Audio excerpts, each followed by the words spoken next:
Bonjour, mon nom est Shama Rosidor, spécialiste en perte de cheveux et étudiante en trichologie. Qu'est-ce que la trichologie? C'est tout simplement le pont entre la dermatologue et la coiffeuse et nous prenons le temps d'étudier le cuir chevelu, les raisons et les traitements au niveau de la perte de cheveux. Alors aujourd'hui, dans cette vidéo sur l'alopécie areata, je t'explique les causes, comment reconnaître que tu fais de l'alopécie. Je te parle aussi des traitements, des solutions et je te parle de mon témoignage parce que j'ai vécu l'alopécie areata et je t'explique comment j'ai passé au travers, donc reste jusqu'à la fin.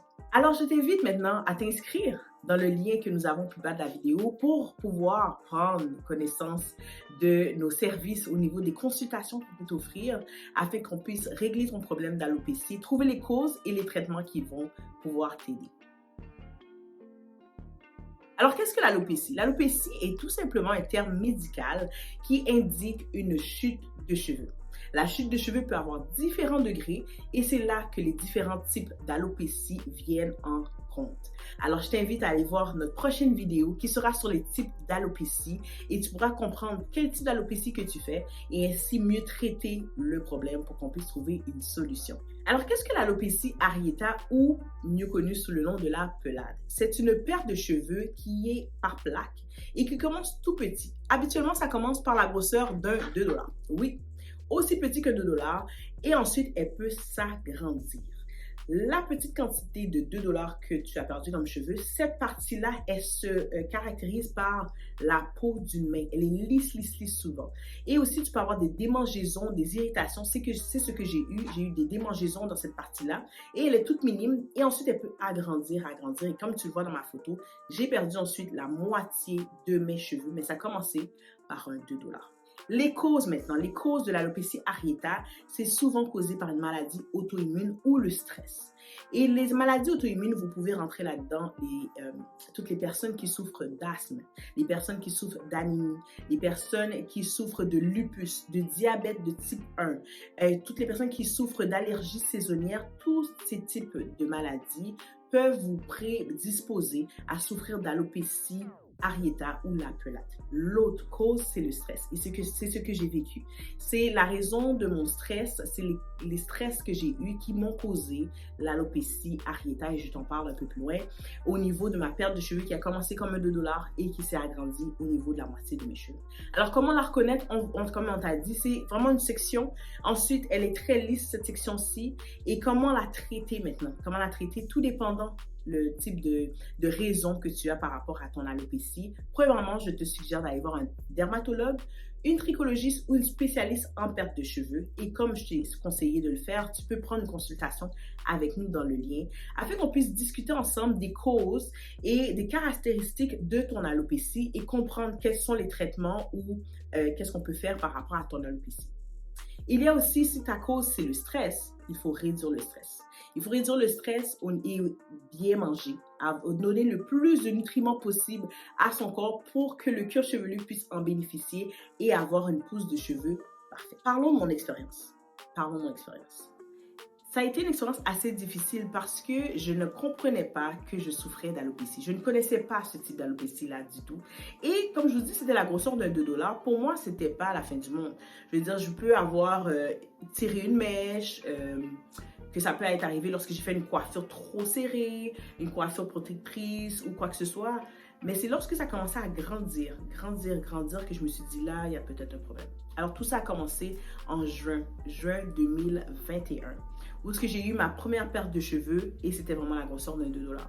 Ça a été causé par quoi? Ma petite fille de 16 mois a eu la COVID. Nous sommes 6 dans la famille. J'ai 4 enfants, mon mari et moi à la maison. Et c'est seulement ma dernière qui a eu la COVID. Lorsque j'ai appris la nouvelle, c'était la fin du monde. C'est comme si la terre arrêtait de tourner parce que comment je peux prendre soin de ma petite fille et non seulement ça, m'assurer que les autres enfants ne sont pas affectés, ne sont pas touchés par la COVID. Alors là, le petit hamster de la maman roule et roule et roule. Et qu'est-ce qui a, je pense que ça a été le pic, c'est le fait que ma fille ne parle pas. Et je ne connaissais pas trop les symptômes de la COVID. Alors la nuit, elle se réveillait en hurlant. Elle hurlait et je voyais dans ses yeux la terreur, mais je ne savais pas qu'est-ce qui se passait.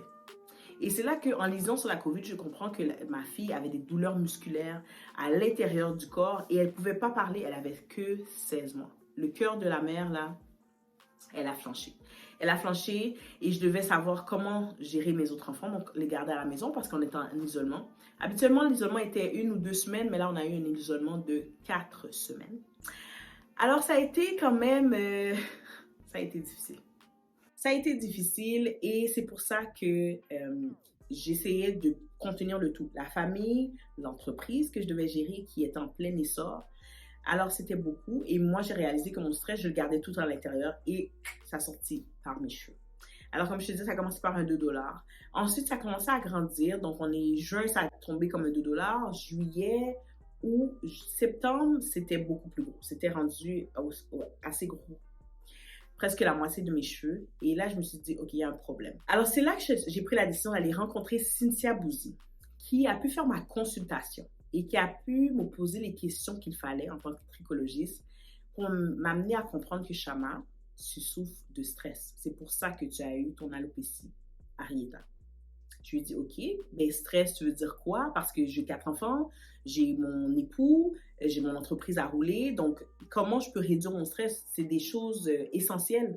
Je peux rien faire de plus là pour réduire mon stress. Je dois prendre soin de ma famille. Elle m'a dit, Chama, si tu continues dans ce rythme que tu es, tu risques non seulement de perdre tous tes cheveux, mais tu risques de perdre ton poil et aussi tes ongles. Et ça on appelle ça l'alopécie universalis. Je lui ai dit, OK, non, là, ça suffit. Elle m'a dit, est-ce que tu manges bien? Je lui ai dit, ben, je mange, mais tu sais, à la va-vite parce que je suis tellement stressée, il faut s'occuper des enfants, s'occuper de tout ça. Elle a dit, Chama, il va falloir ralentir. Et là, je lui ai dit, OK, alors si je ralentis, est-ce que mes cheveux vont pousser ou il y a un traitement qu'il faut que je fasse? Elle dit, j'ai les traitements qu'il faut. Mais si tu ne ralentis pas, si tu ne réduis pas ton stress, peu importe les traitements que tu vas faire, ça ne fonctionnera pas. Et en plus, ça peut être récurrent ta perte de cheveux. Ça peut être saisonnier. À chaque année, ça revient à un certain moment. Je lui ai dit, OK, il faut que je prenne une décision. Et je lui ai dit aussi, mais Cynthia, comme j'arrive pas à gérer, comme tu vois dans la photo, j'ai mes cheveux en avant, mais derrière, il n'y a plus de cheveux. Je me trouve comme plus belle. Est-ce que tu penses que je devrais couper mes cheveux? Elle m'a dit, l'idéal, c'est de le faire. Pourquoi? Parce que déjà, de gérer une perte de cheveux, c'est dur émotionnellement. Mais en plus de te voir comme ça dans le miroir, ça doit être difficile pour toi de t'accepter comment tu es belle, etc. Et c'est vrai, je posais toujours la question à mon mari, est-ce que tu me trouves toujours belle malgré que j'ai une perte de cheveux? Puis il disait oui, oui, oui, tu sais, sans problème. Mais moi, personnellement, non, je ne trouvais pas. Alors elle m'a dit, l'idéal, ce serait de couper mes cheveux. Et là, de prendre la décision de couper mes cheveux, c'était... on est rendu à septembre 2021. Septembre, octobre, novembre, décembre, je ne veux pas couper mes cheveux. Je ne sais pas à quoi je vais ressembler. J'ai jamais coupé mes cheveux. Est-ce que ça va être beau? C'était des questionnements et des questionnements. Alors, je me suis dit, il faut que je me prenne en main. Et j'ai décidé en février 2022 de prendre la décision de couper mes cheveux. Parce qu'en coupant mes cheveux, j'allais pouvoir me sentir plus belle, me sentir épanouie. Et aussi, j'ai pris des mesures, par exemple, un massage par mois. Donc, je me pas mon rendez-vous de massage. Et aussi, j'ai réduit mon niveau de travail. Donc, au lieu de venir travailler au bureau, je travaille 1 jour semaine de la maison. Alors, j'ai pris des mécanismes pour réduire mon stress parce que c'est le facteur numéro 1 de mon alopécie areata, c'est le stress. Alors, quand j'ai réduit ça, ensuite, j'ai pris la décision de couper mes cheveux, que j'aime bien, j'aime ma nouvelle coupe. Dites-moi dans les commentaires si vous aimez ma nouvelle coupe. Et c'est là que j'ai senti le processus de guérison. Parce que ma perte de cheveux est arrêtée, donc mes cheveux ont commencé à pousser, sont en santé, avec mes produits en plus que je rajoute pour le soin.